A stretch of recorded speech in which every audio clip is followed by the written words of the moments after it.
Hi అండి, అందరికీ నమస్కారము. అందరు ఎలా ఉన్నారా? బాగున్నారా? నేను బాగున్నాను, మీరు బాగున్నారు అనుకుంటున్నాను.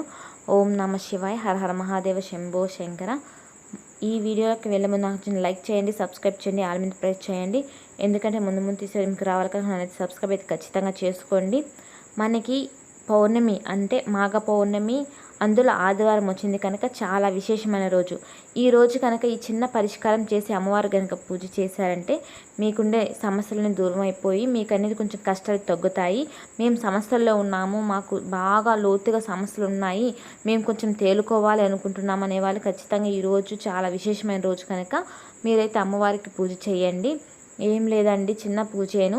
మీకు ఇంట్లో సాంబ్రాణి కనుక ఉన్నిందంటే మనకి ఎట్లాగో రాత్రి అమ్మవారికి పూజ చేస్తాం కనుక రాత్రి సమయంలో మీకు కనుక ఇంట్లో ధూపం వేసుకునే అలవాటు కనుక ఉన్నిందంటే సాయంత్రం సమయంలో సాంబ్రాణి వేయండి. మీరు శుభ్రంగా స్నానం చేసి ఎట్లాగో నాన్ వెజ్ తింటారు కనుక నాన్ వెజ్ తినేసిన తర్వాత తలస్నానం చేయండి.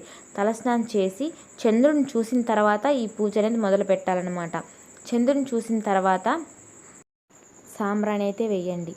అలా వేసిన తర్వాత మీరు అమ్మవారి ముందుకు వెళ్ళేసి కొంచెం దీపం వెలిగించండి. దీపం పెట్టుకునే వాళ్ళు ఏం చేయాలంటే దీపంలోనే అమ్మవారిని ప్రతిష్ఠించుకొని దీపంలో పూజ చేయండి. అమ్మవారికి పూజ చేసిన తర్వాత అమ్మ మాకు ఈ సమస్యలు ఉన్నాయి, మాకు తగ్గించు అని అమ్మవారికి అయితే పూజ చేయండి. పూజ చేసిన తర్వాత చంద్రుడికి చూసి చంద్రుని కూడా పూజించండి.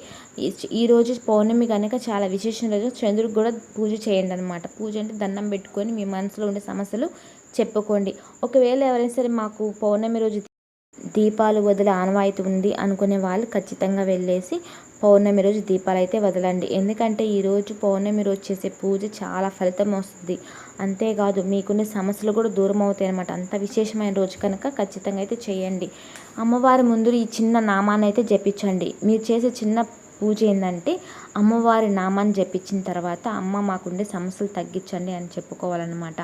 ఈ నామము జపించిన తర్వాత మాకు డబ్బు సమస్య ఉంది, మాకు ఉద్యోగం కావాలి, మేము ఒకవేళ ఏదన్నా బిజినెస్ స్టార్ట్ చేయాలనుకుంటున్నాము, మాకు అట్లాంటి విషయంలో ఎటువంటి ఆటంకాలు కలిగించకుండా దీవించమ్మా అని అమ్మవారికి అయితే చెప్పండి.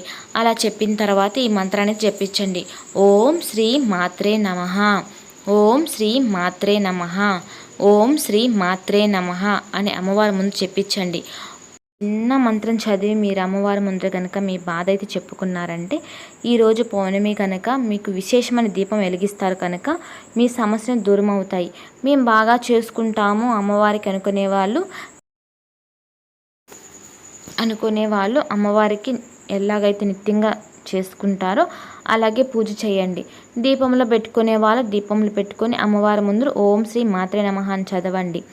మీరు చదివిన తర్వాత మీరు అమ్మవారికి చెప్పండి, అమ్మ మీ స్వప్న దర్శనం నాకు కావాలి, మీ స్వప్న దర్శనం అయితే నేను చూడాలనుకుంటున్నాను, నా సమస్యలకు మీరు స్వప్నంలో వచ్చి నాకు దర్శనం ఇచ్చి నాకైతే పరిష్కారం చెప్పండి అని అమ్మవారికి చెప్పండి. అమ్మవారికి చెప్పిన తర్వాత స్వప్న దర్శన మంత్రం ఉంది, నేనైతే వీడియో తీస్తున్నాను, నన్నుగా సబ్స్క్రైబ్ చేసుకుంటే ఆ వీడియో ఉంటుందన్నమాట.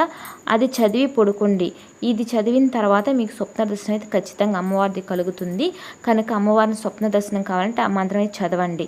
చదివిన తర్వాత మీకు అమ్మవారికి అయితే ఖచ్చితంగా పానకం అయితే పెట్టండి. పూజ చేసేటప్పుడు అమ్మవారికి ఏది పెట్టకపోయినా మీరు పానకం మాత్రం ఖచ్చితంగా పెట్టండి. ఎందుకంటే అమ్మవారికి పానకం అంటే చాలా ఇష్టం కనుక పానకం అనేది పెట్టండి. ఈ చిన్న పరిష్కారం చేసి మీ ఇంట్లో ఉండే సమస్యలను దూరం చేసుకోండి. సాంబ్రాణి వేసిన తర్వాత పౌర్ణమి రోజు మీ ఇంట్లో ఉండే చెడు గాలి కానీ ఒకవేళ మీ ఇంట్లో ఉండే నరదిష్టి ఏదైనా తగిలింది అనుకున్న వాళ్ళు కానీ ఈ సాంబ్రాణి వేసిన తర్వాత మీ ఇంట్లో ఎటువంటి శక్తులు ఉండకుండా బయటికి వెళ్ళిపోతాయి అనమాట. అంటే శక్తులు అంటే ఏదైనా భయంకరమైన శక్తులు అట్లాంటివి ఉంటాయి కదా, అవన్నీ బయటికి వెళ్ళిపోతాయి అన్నమాట.